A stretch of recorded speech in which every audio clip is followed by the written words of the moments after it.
4 years on the dot. For the last 4 years, Nintendo Switch has rocked the gaming world.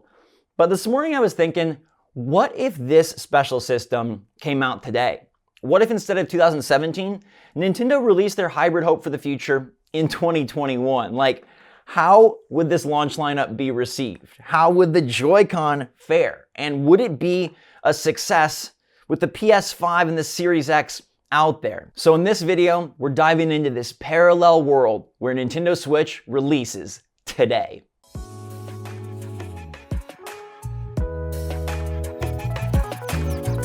Good morning, Mario, and good morning, Switch fans. It's a super special day, and I forgot the kazoo, but it's Nintendo Switch's 4-year birthday. Man, you've come so far. You learned to walk, you won some awards, and you have an absolutely massive library, but it wasn't always that way. We've had a lot of changes. The gaming industry has grown, and the Switch has cemented itself as the juggernaut of the industry. 80+ million units sold, games that are creeping past 30 million copies, and so many fun memories. But when it first started, it was a lot different. And I went back and played the launch lineup. There's some winners and there's some weird ones, but what if this all happened today? I want to know in the comments down below, if the Switch released today, would you buy one? Would you buy a Switch if it came out right now, March 3rd, 2021? And hit that like button if you want to support the show and support the channel. It does help a lot. I've been doing this for over 4 years, and I'm going to do it for 4 more and 4 more and 4 more. You guys' support, your likes, your comments mean the world to me, and they make this channel run.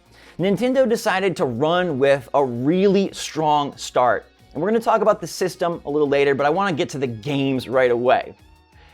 It doesn't begin anywhere else except Breath of the Wild.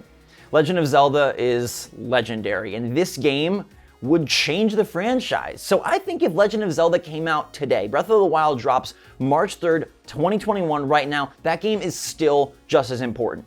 You guys know all the reasons why. We don't need to go into that. But I think that is still a genre definer, a franchise definer, and a new beacon for Nintendo, even if it comes out 4 years later. I think that this game, it means the world to Switch fans, and it means the world to Nintendo fans.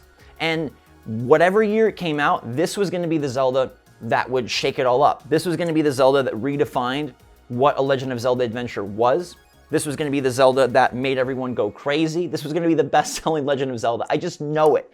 I just feel it in my bones. I mean, look at the hype for Breath of the Wild 2. This game comes out today. Yeah, we've had more open-world adventures. Yeah, games have, come a distance since 2017, but I still think, given that it's Nintendo and given that it's Zelda, I still think that one becomes a hit, and I still think that one has so much hype around the industry and amongst the fans. But it gets more interesting when we dive deeper, because there's some fun stuff that happened.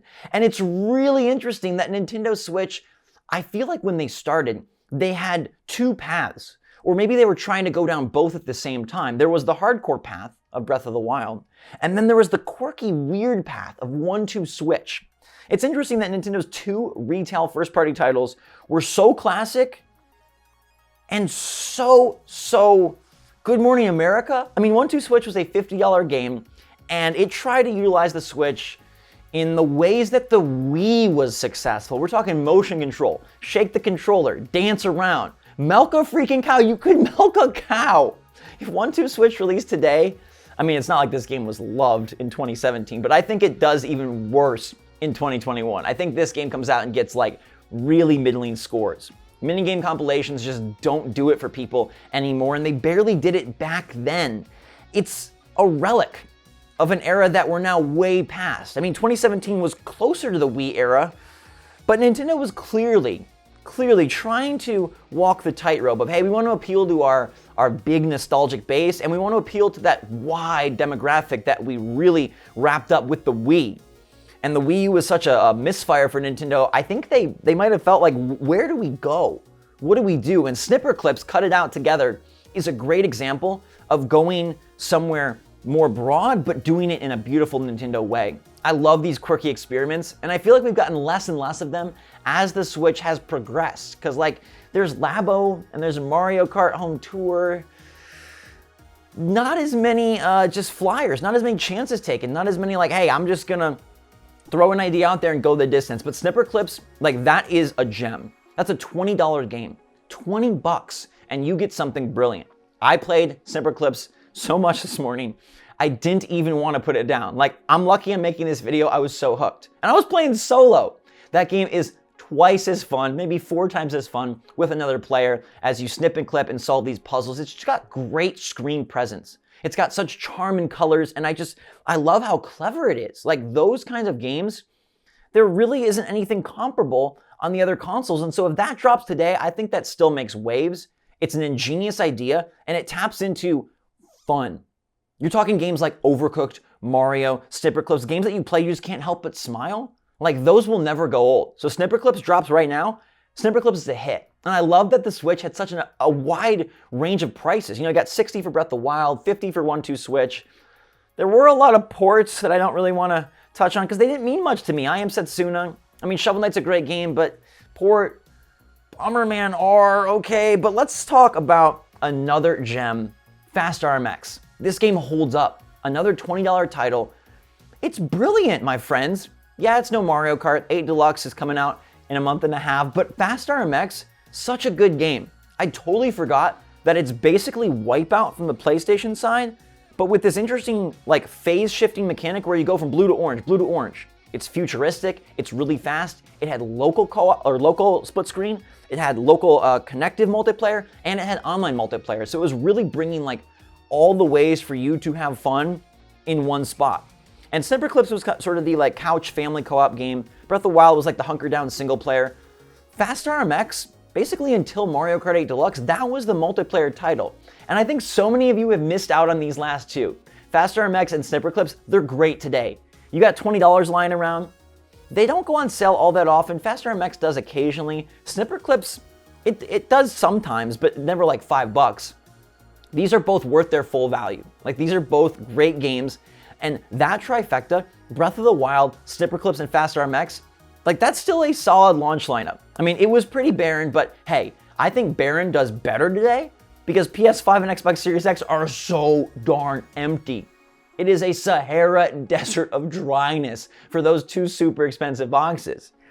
And talking about expensive boxes, I mean, the Switch launches today at $300. That's gonna feel pretty good. I mean, this system, I think that the hybrid speciality is a star even today. I mean, look, hold on. I gotta show you guys this. Ugh. Are you seeing this? Are you Ugh. The PS5 is freaking huge. This thing is ginormous, okay? And I think the Switch being portable is awesome 2021. Look, the Vita is long forgotten. Nintendo ceased development on the 3DS, so a successor that is a home console and portable, this is huge any year. Like, honestly, Nintendo is so darn awesome that I think the Switch, now knowing what we know, like 4 years later, it's gonna have an amazing library, okay? It's gonna really wrap in so many demographics, old players, new players. Pretty much every game that releases is gonna be the best in its franchise. You know, Animal Crossing and Zelda, and some would even argue Mario Odyssey. This system, I think, can succeed in a shining fashion pretty much any year. I mean, obviously there's a limit. We can't have these kind of graphics in 2030. But I think with what Nintendo does and how good their games look, I don't think the graphical difference would be too upsetting. I do think, given the PS5, you would lose some sales to people seeing the chipset inside and being like, it's really ancient. Because I'm taking the Switch for exactly what it is. Like, there's no upgrades based on the year. It's what it is. And you'd be like, okay, my phone might have better graphics than the Switch. That's a problem. But Nintendo's games look so good, I'm not sure it would be too troubling. The price point $300 would look great next to the PS5 and next to the Xbox Series X, but it would be interesting compared to the digital edition. The PS5 digital is $400. Would the Switch still feel nice at $300? I think so, because of the fact that it's portable and a home console. The fact that it can do both, the fact that it's got these options, the fact that it's got these Joycon, the fact that it is a multiplayer mayhem system, I think it would still be great. The Joy-Con, on the other hand, I think would be the one area where the Switch struggled. I think with the DualSense releasing and the power and the future of controllers, how fine-tuned they've made both of them on the Xbox and PlayStation side of things, I think the Joy-Con would seem very out of date.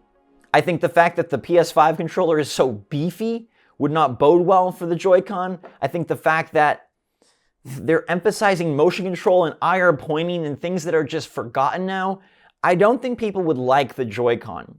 I think the price of the Joy-Con would still be kind of shaky, but hey, I mean, controllers are getting expensive.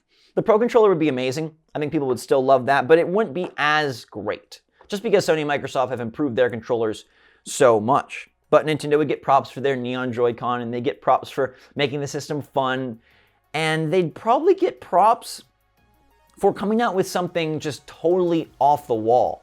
I mean, where the PS5 is headed and where the Series X is headed, the Switch is just doing something totally different.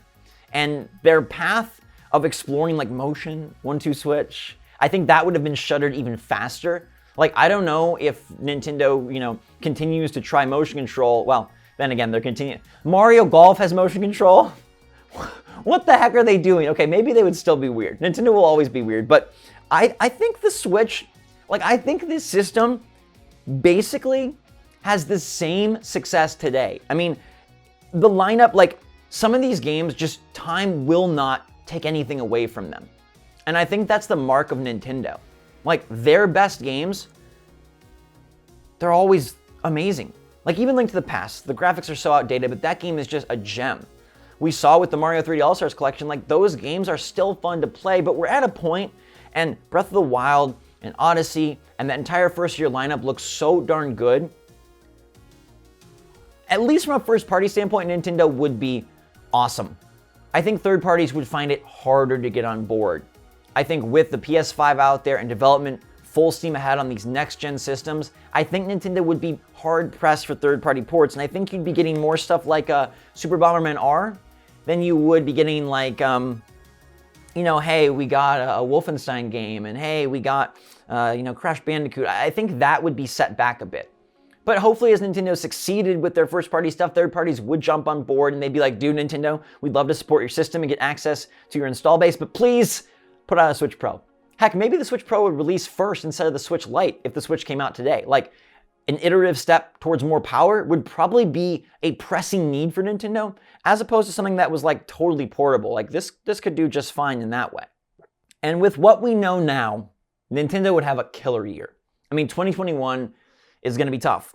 There's going to be more delays, games that don't make it, and a pretty sparse lineup, especially for the next-gen systems.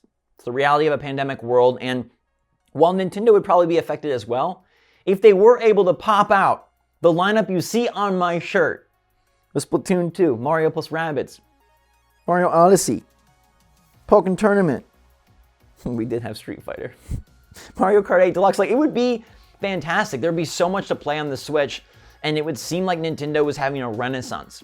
And so I guess what I'm trying to say at the end of the day is this system is so great, I think it succeeds, and I think it's just as awesome today, with a few caveats. We talked about the Joy-Con 1-2 Switch is a game that, I don't know. They probably should have done something different. I had a few fun days, okay? If you love this game, I'm sorry. It's just, it's a Wii game on Switch, which is just weird. But Snipperclips, yo, that's the jam. And I forgot how fun those games were. If you picked up a system for AC, please buy Snipperclips. There's also Snipperclips Plus. Both of them are fine. Plus just has more content. But I highly recommend that. And I'm just so happy that Nintendo's where they're at. Happy birthday, Nintendo Switch. You've done it. 4 years, baby. Here's to 4 more. And it seems like potentially the best is yet to come. Breath of the Wild 2, crazy Pokemon Legends, Splatoon 3, another Mario is inevitable, and maybe even another Mario Kart, plus a more powerful piece of hardware, Monster Hunter Rise, third-party exclusives, a new Resident Evil game, heavily rumored. It is unfathomable that just a generation ago, Nintendo stunk. I don't want to say suck because I like my Wii U, but they stunk. Okay, they didn't have much going, and it was looking dire. And then they delivered. They buckled down and they stuck to their guns. They believed in themselves and they held true to their founding principles. Fun above all, great game design, and franchises that resonate. And look where we are today. I hope you guys enjoyed this trip down memory lane, but we do have a poll, so the video ain't over yet. Today I asked you guys, if Legend of Zelda Breath of the Wild 2 doesn't make it out this year, what do you think will be the big holiday 2021 Nintendo Switch game? And remember, the polls go up on the community tab every evening, so make sure to check back to vote and get your voice and your opinion heard. There were some interesting options: Mario Kart 9, Super Mario Party 2, a new Donkey Kong on Switch, a new 2D Metroid, and just literally Pokemon Diamond and Pearl remakes, which I typoed. So, yeah, I don't know if that one won because of the typo or because you genuinely believe it, but I think a lot of people think that it's just going to be Pokemon Diamond and Pearl, and I really, really disagree. To me, there's no way Nintendo enters the end of 2021 and their fall game is just Brilliant Diamond and Shining Pearl. I mean, those are going to be big sellers, but they're developed by another studio. Game Freak isn't even on it, and I feel like Nintendo will want something that they have more of a hand in and something that they can kind of curate more and something that has more power looking forward for their big fall title. So I love that 32% of you agreed with me and said Mario Kart 9. I am holding out hope, guys. It's not 100%, it's not even 50, but I have probably about a 32% hope that this is the big holiday game. And then Mario Party 2, Donkey Kong, Metroid, all right around each other at 6, 7, and 8%. Interesting. Not a lot of faith in those games, but I do think we get 2 of those between Donkey Kong, Metroid, and Mario Party 2. I think there's still a boatload to come, and I think the second half is going to impress the heck out of you. But hopefully the show is fun for you every day. I want to hear from you. Would you buy a Switch if it dropped today? What games would you pick up? What would you play? Make sure to like the video if you had fun and want to support the channel. I hope you guys are all having a wonderful day, staying safe, staying healthy, staying happy out there. Bake a cake for Nintendo Switch, play some OG games, maybe go grab Snipperclips. I've said it 3 times, that's the rule in movies. When you say something 3 times, it's important. Snipperclips is important. Also, before you go, for you hardcore fans, this was the shirt that we released at the end of the first year on SwitchForce. That's where I got it, that's where I'm wearing. I made this. It's pretty cool, but you guys are even cooler. So thanks a lot for watching. Thanks for your support. I love you so much. Have a great day. SwitchForce out.